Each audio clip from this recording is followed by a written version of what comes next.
Hey there, we're grilling up some great steaks today. Virginia Hazlett's here from the Beef Council, and we're going to talk about rub. And I think people, when they think, rub, they get all nervous about it, and they think they need to run to the store to buy some special rub. Not true. You can make your own rub, and it just really takes steaks and meat to the next level. It does. And yet, just like with burgers, we have people who say, just put my steak on the grill. I'll put a little salt and pepper on it when it comes off, and I'm happy. Keep it simple, but I like that extra flavor. I really do. I do too, and I think more of us have become more flavor oriented, and we like a little extra zip. Yeah, it's so just kind of fun. But let's talk about the kind of steaks we have here. Right. Well, we know that #2 favorite among American public to put on the grill is a steak. Oh yeah. So, and there are a variety of steaks out there. I kind of like a center cut chuck steak too, which is not quite as expensive. We've got the new flat iron steak, which I encourage people to look for. They're great. Right. They come from more in the chuck section. But the traditional steaks are still, we love them. The beef tenderloin, the porterhouse, the ribeye. Right. This is my all-time favorite steak, actually. Yep. Well, these are the T-bones, and then I have also a porterhouse. And this confuses people sometimes. Yeah, they say, what am I buying? So actually, there's a rule of thumb. To be called a T-bone, it has to have at least 1.25 inches. This is where the tenderloin muscle is. Okay. So we need to have 1.25 inches. So we got a little bit here. of tenderloin here. Okay. Right. That's what has to be there for it to be called that.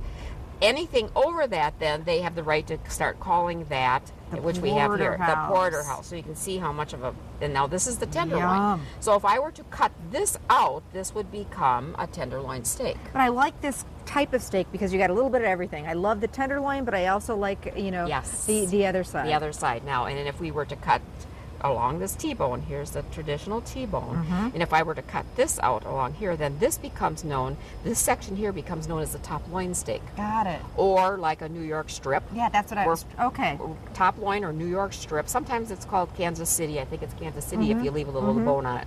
And then on the grill right now, I've got a ribeye steak, which is a cut before T-bones. Okay. So you don't find any tenderloin, but you'll find some of that rib bone. Everybody has their favorites. You know what you like. They do. This is a great one because you've got a little bit of everything. Well, we find that people are still confused about, what am I buying? It is confusing. And it is. So the thing is, I don't necessarily need it. You need to take your measuring tape to the no. to the supermarket. But these are the rules. It is really good to know. It's good to know. And actually, what will happen is that the price will go up accordingly. Okay. So you'll pay more for a porterhouse than you're going to pay for a T-bone. Got it. When I was growing up, they called this the cowboy steak. I grew up in Arizona. Okay. And that was you want a cowboy, a cowgirl, depending on the size. But basically, yeah. Well, and I think too, thinking about the economy today, it's possible for us today. We can find some of the steaks that are not quite as thick anymore. We still get that great taste of steak, and I still love them to be about 2 inches thick. But you can buy them thinner, and they cook faster, but you still got that good flavor. Yeah, they're really delicious. Let's talk about rubs. Speaking of flavor, we got to talk about rub. Yes. Now, the rub that I have here is actually a barbecued rub. And as you said earlier, Amy, it's just interesting because most of these ingredients we've got in our cupboard someplace. Right. So we don't have to be paying even though they have $6 for a bottle. an aisle of rubs these days. Basically, some sugar and some paprika and some spices. Right. And we're going to start with some chili powder here. Okay.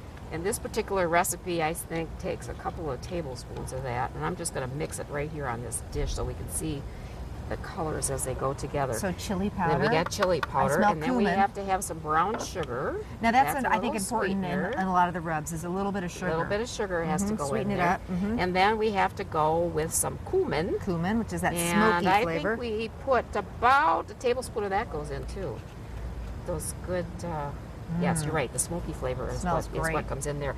And then we have to have some minced garlic. Okay. Of course, and I'm cheating here by using the stuff out of the jar. That's okay. But, we all probably keep this in the jar. It's so great. It's just right as well in the fridge. it is. So we'll add about a tablespoon, and I hit more because it's good. A little more. Yeah, a little more. Yeah. And then we're going to add some Worcestershire sauce. Oh, I'm glad you said it. I can't say that word. I can never say that word. We all have that. And again, all the stuff we have in our pantry. And I think it's important, a hint on this, because some people just don't do that. It says in letters, shake the bottle. I never do that. See? Well, I'm going to start shaking the bottle now. Shake it.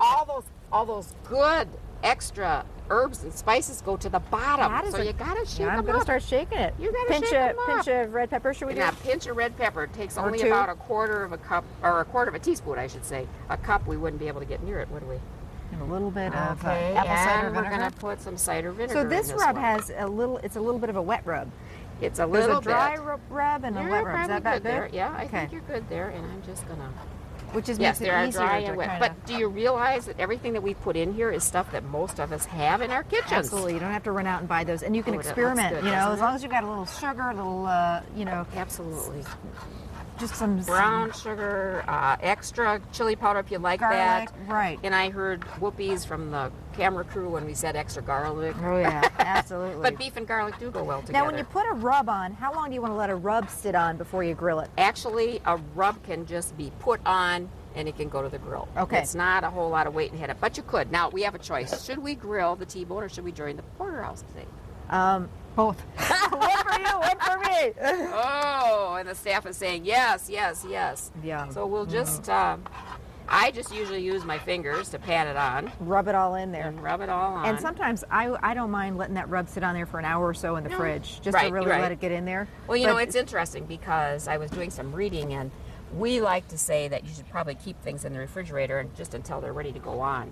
But I found it interesting because Martha says to leave your steaks sit out for a short time before you put them on. Well, I do that as well, just for a few minutes. You need to be careful because you put a steak on when it's ice cold, it's not going to cook as quickly. Well, you know. what happens is that sometimes it's such a temperature change, Right, then you right, sear right, the outside right, edge so right. badly. We've got one right here. We do. We have got, Beautiful. This is the ribeye. this is the Got some ribeye. corn on the cob. Even some potatoes on the grill. That looks great, Virginia. Yeah, so Yum. it's a whole wonderful meal. Yum. Can You know hardly that wait. the ribeye is considered man's favorite.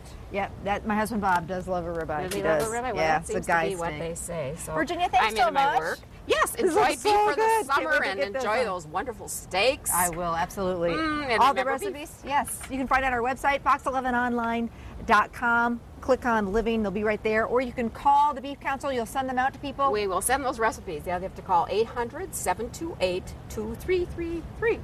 Buy me a knife and fork, I gotta dig Oh, I know. If it's good, I'm drooling. in. Thank you, Virginia.